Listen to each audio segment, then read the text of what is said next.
Alrighty, ladies and gentlemen, we're back at it again with Assassin's Creed Origins, continuing our Discovery Tour walkthrough. We're going to do our next tour right now, which is bound to be called Osiris, the First Mummy. Excuse me. As we need to understand the significance of the mummies for ancient Egyptians. Estimate time for this one is 4 minutes. We have 6 stations to discover. And again, we'll let our history experts take over from here. So, I'll talk to you guys again either in between or after the tour. So until then, enjoy.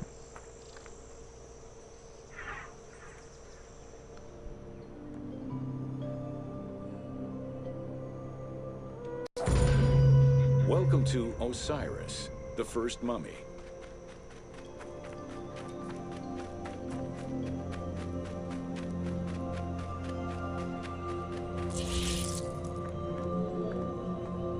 The oldest mummies recovered date from the Old Kingdom, though Egyptologists believe that mummification was in use much earlier than that.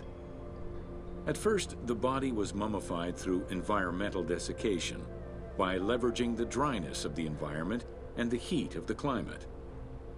Early experimentations in mummification were conducted with the use of resin made from tree sap. Strips of linen were only used on some superficial parts of the epidermis of the hands or jaw.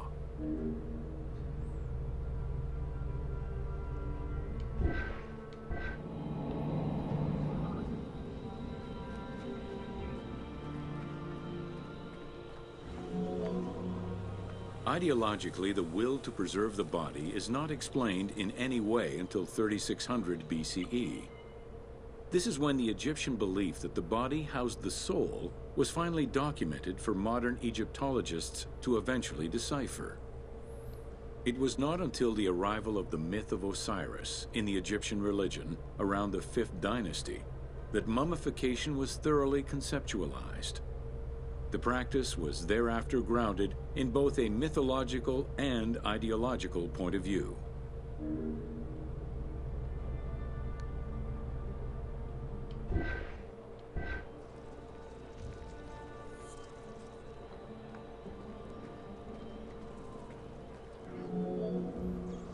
Osiris was mainly known as the god of the dead and the god of resurrection.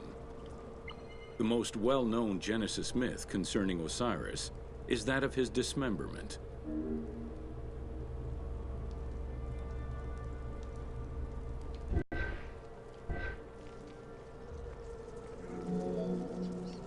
It is Plutarch who gives the most simplified and complete summary of the story. Within Egyptian mythology, Osiris represented the first king to rule Egypt. Jealous of his power, his brother Seth attempted to usurp his throne. After several unsuccessful attempts, Seth succeeded in killing his brother by dismembering him and scattering the pieces of his body all over Egypt. Isis, the Great of Magic, traveled all over Egypt in search of the pieces of her husband's body.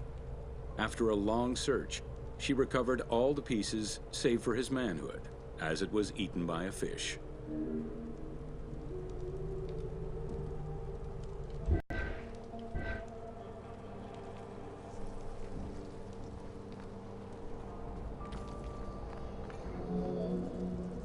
Isis then reassembled the body of her husband by binding it together with strips of linen. Aided by her sister Nephthys, another powerful magician, they gave Osiris the breath of life. This not only brought him back from the dead, but also allowed him to recover his virility long enough to impregnate Isis, thus ensuring his succession before, once more, dying. Thus Horus was born.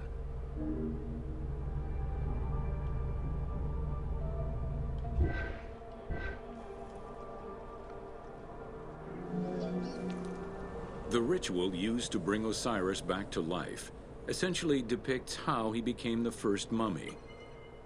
It is why, on the sarcophagi of kings, we often find Isis and Nephthys represented as the magicians who restore life to the deceased.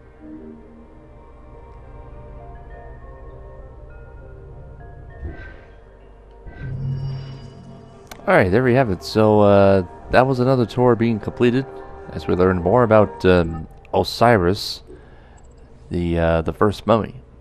And that was all part of the daily life category right there.